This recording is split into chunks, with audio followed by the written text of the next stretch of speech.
3 டேம்ல தண்ணி இருக்கு. காரையாறு, மணிமுத்தாறு, சேரவலாறு. இந்த விவசாயம் பூரா தீஞ்சு போச்சுன்னா 10 வருஷம் நாங்க எதுக்கு பின்தாங்கி போயிருவோம். எங்களால முடியாது. இன்னைக்கு விலை ஒரு கிலோ அரிசி மேல 20,000 ஏற்றிருக்கு. என்ன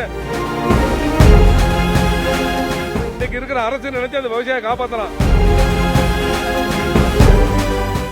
கண்ணனங்காவாயில 120 நாள் தண்ணி திறக்கதாக ஜீவோ போட்டு அந்த ஜீவன் அடிப்படையில் இவங்க தண்ணி திறந்துருக்காங்க. விவசாயிகள் பூரா பருவம் பண்ணி இன்னைக்கு எல்லாமே வேலை பூரா எங்களுக்கு முடிஞ்சிட்டு தண்ணி மட்டும்தான் எங்களுக்கு வரணும்.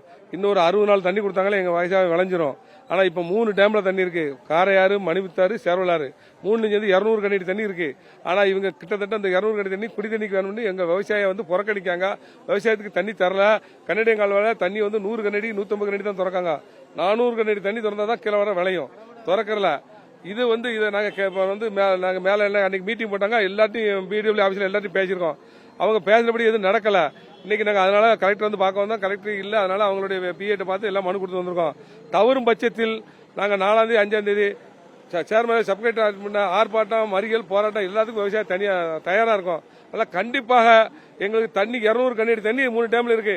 அவங்க நினைச்சாங்கன்னா இன்னைக்கு இருக்கிற அரசு நினைச்சு அந்த விவசாயம் காப்பாற்றலாம். விவசாயம் பூரா தீஞ்சு போச்சுன்னா 10 வருஷம் நாங்க எதுக்கு பின்தாங்கி போயிருவோம். எங்களால முடியாது. இந்த திருப்புல இப்ப இன்னைக்கு விலை ஒரு கிலோ அரிசி மேல 20,000 ஏற்றிருக்கு. என்ன வட மாவட்டம் பூராமே தீஞ்சு போச்சு. தென் மாவட்டத்தில் கொஞ்சம் விலை விளைவிக்காக அரசு எங்களுக்கு கண்டிப்பா விவசாயிகளுடைய கருணை அடிப்படையில் விவசாயிகளுக்கு உதவி செய்யணும்னு சொல்லி பரிந்துரை கேட்டு மனு கொடுத்துருக்கோம். கண்டிப்பா எல்லாம் நாங்க எங்களுக்கு சொன்னபடி நடக்கலன்னா தண்ணி தரணும். இல்லையா விவசாயிகள் நாங்க எதுக்கும் உயிரை கொடுக்கனாலும் தயாரா தான் இருக்கோம். வேற வழி இல்லை எங்களுக்கு. இது எங்களுடைய நிலை. அதனால தண்ணி தரணும். அவங்க சொல்லிச்சு மேல தரலாம். 200 கனடி தண்ணி 3 டேம்லயும் இருக்கு. மணிமுத்தாறு, பாபநாசம், சேரவலாறு இந்த 3 200 கனடி தண்ணி இப்போதைக்கு இருக்கு. அவங்க ஜீவோ பார்க்கலாம். நாங்க பொய்யா சொல்லல. அவங்க தண்ணியை வச்சுக்கிட்டு அதிகாரிகள் பூரா எங்களை ரொம்ப புறக்கணிக்காங்க. நாங்க இன்னைக்கு முறையீடா கலெக்டர் வந்திருக்கோம். அதான் கண்டிப்பா தந்தால் இதை பேச்சுவார்த்தை நடத்தினா முடிச்சுக்கிடுவோம். இல்லையானாலும் 5ஆம் தேதி நாங்க சப் கலெக்டர் ஆச்சுன்னா ஆர்ப்பாட்டம், மறியல் எல்லாத்துக்கும் ஆயிரக்கணக்கான பேர் திறறதுக்கு ரெடியா இருக்கும். இது எங்களுடைய விவசாய சங்கத்திலிருந்து எடுத்த முடிவு.